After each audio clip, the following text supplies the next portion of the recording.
Hello everybody and welcome to Gene's Reviews from a regular dude, where I do trailer reactions, I react to YouTube videos, I review YouTube channels, occasionally I'll review a movie, but really, I just do whatever the hell I want. Hello everybody and welcome to Gene's Reviews from just a regular dude, down in the basement. Today we're checking one out from Top 5 Unknowns. If you haven't already subscribed, hit that subscribe button, tap the bell icon so you can be notified every single time that I upload a new video. Now let's get going with the 5 strangest myths you most likely still believe in. So let's check this out.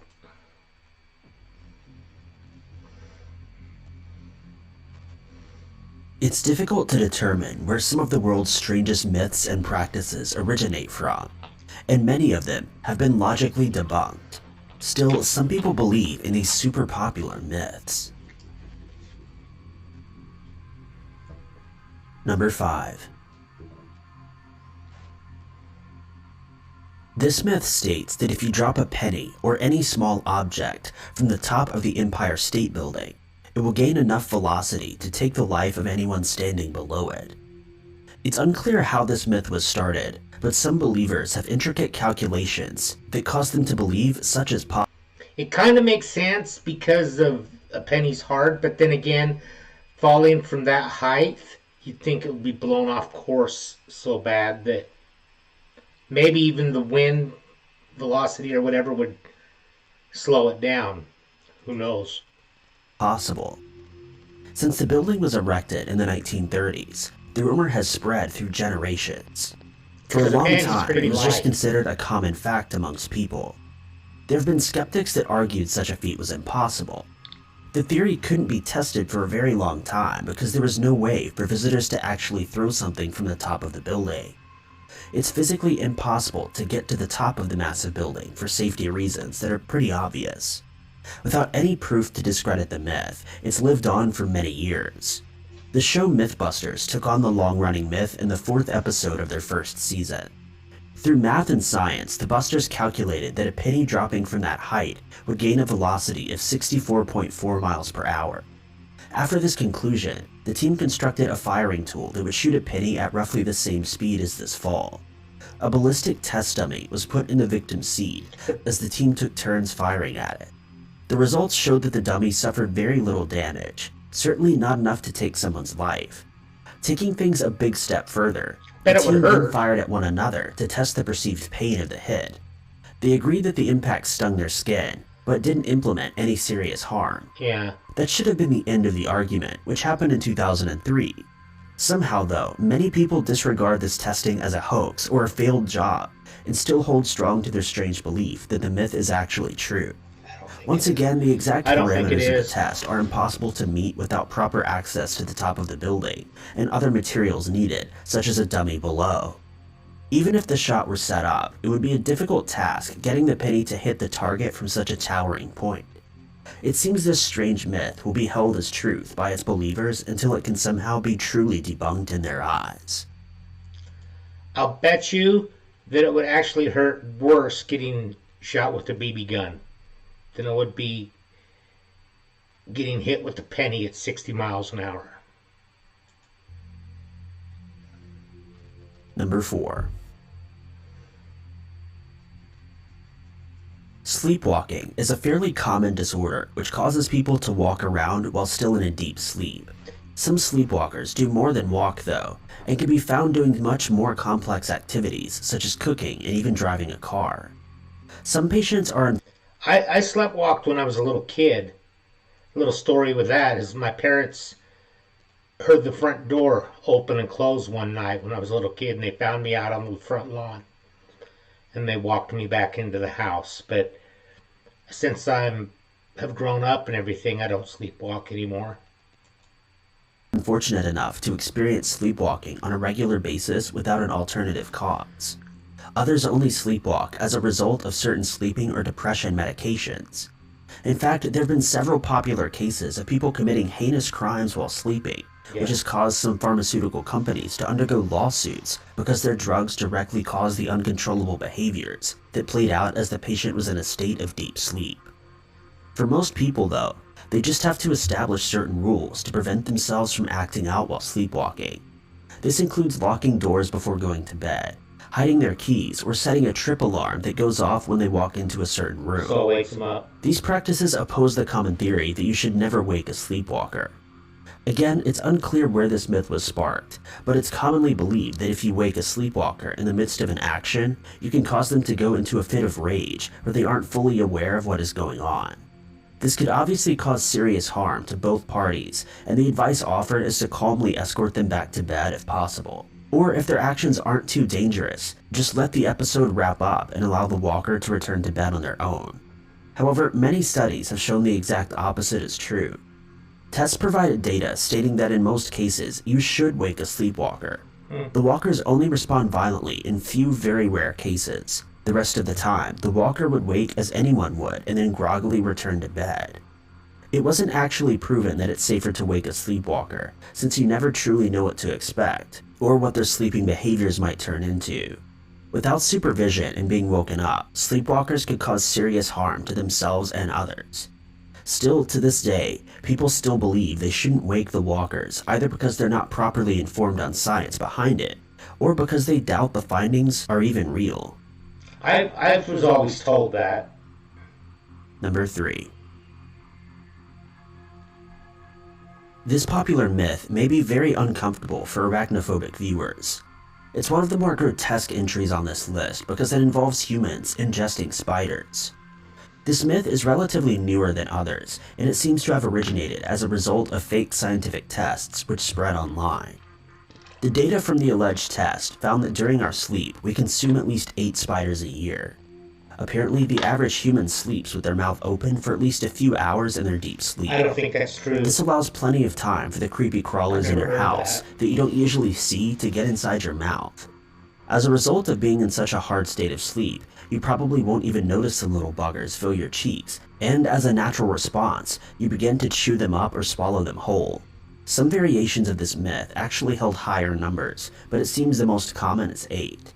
These fake findings have even been supported by horror stories of people waking up with spider guts in their mouth. On one occasion, a man reported pulling spider legs out of his teeth upon waking. While we can't determine if these stories are true, we can assume that they're isolated incidents.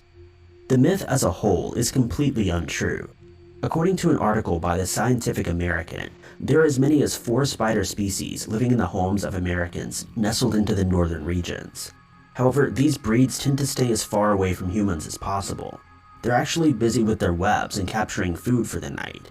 In fact, some might say that spiders actually find humans to be scary and therefore tend to not approach them. This article also provides an overlooked fact that when humans sleep with their mouths open, they would likely be snoring. Such a loud and unsettling noise would actually scare the spiders away, out of fear of becoming prey to a larger species. The final and most obvious counter-argument is that humans have a natural response to something entering their mouth, especially when asleep. The average person would jump up in the middle of the night if their body felt the scuttle of 8 legs inside their mouth. I wake up if I feel something crawl across my leg, or my arm, or anything.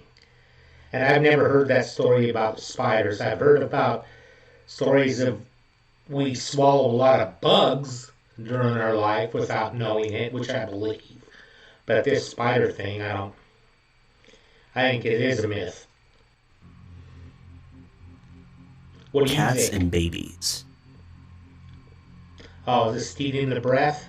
Is it true that cats take away babies' breath, ultimately causing their demise? The simple answer is no. There are records of an infant passing case from over 300 years ago that gave this myth the stamina it needed. Today, this myth is widely believed and is treated more like a fact. In an article by Live Science, I'll bet you it's mostly a risk of being smothered by the cat. entry was found from January of 1791 in a public annual register. The case tells of an 18-month-old that was found no longer alive. The investigation of this case was probably faulty, as well as the coroner's testing. A report was written for the cause that stated the infant passed away as a result of a cat sucking away its breath and therefore causing it to be unable to breathe. There was no further information on how exactly the cat did such a thing, or how the coroner was able to come up with such a conclusion in their investigation. However, the strange case caught attention, and it seems like ever since that day, cats have been kept away from infants in fear that they would take their lives. Cats have always had a shifty reputation with people, so it was easy for soon-to-be parents to latch onto this myth as another excuse to dislike the furry felines. While there's been little live testing on this theory, using advanced technology and a higher understanding of certain sciences, the myth has pretty much been debunked. Zero data has been found to support this idea. Furthermore, it's well known that infants can suffer the same fate from a commonly known tragedy called SIDS. So if you're a cat lover and you want to have a family, there's no reason to worry about a cat stealing your baby's breath. It should be mentioned that it's important to do your research before getting any kind of animal which you plan to have around your children, though. Reminds me of the movie Cat's Eye. If you haven't ever seen it, that's a pretty good anthology movie about this cat that's like going around and there's all these different stories that take place, and it's one of Drew Barrymore's early movies when she was a little kid, and there is a part in that with the cat stealing her breath. Number 1. Hollywood has helped create the misconception that hair and nails continue to grow after you've passed on. I've heard that. Following the message left by grave robbers in horror films, several false and misinformed studies have allegedly proven this myth to be true. These studies showed that hair and nails continue to grow to scary lengths before either falling from your body or finally decaying over time. According to Medium.com, there have been cases where bodies were exhumed, and it appeared as though their hair and nails were longer than when the body was put to rest. While this might seem to support the common myth, you know what I'll bet it is? I'll bet it's the decaying of the body, like the fingers shriveling up and shrinking and everything, so it makes it look like the nails are longer, and the head shriveling and everything, so it makes it look like there's more hair. Maybe that's it. It's a proven fact that when you pass on, the cells in your body die as well. Seeing as hair and nails are nothing more than the result of cells working together in our body, it's impossible that they would somehow cling to life and continue growing in the grave. The actual reason that this happens, according to Medium.com, is that our skin loses hydration during the decay process. It's pulled back against the muscles and eventually against the bone. This shrinking behavior causes the hair follicles and hair beneath the cuticle to be more visible. So next time you're out grave robbing, don't be too grossed out by the unsightly scene of unkempt hair and nails. Wow, I never would have thought of that. I don't know how it came to me, but that makes a lot of sense to me. How it would be like just your hydration, your skin's gonna wrap tighter than it normally, or than it was when you were alive. So, all right, let's do a joke. Did you hear about the guy whose whole left side was cut off? He's all right now. Thank you, everybody. Make sure you like, comment, subscribe, hashtag Mean Gene, all that fun stuff. And if you like this video, tell all your friends, leave a comment down below. And if you didn't like it, then just shut up. And I will see you next time.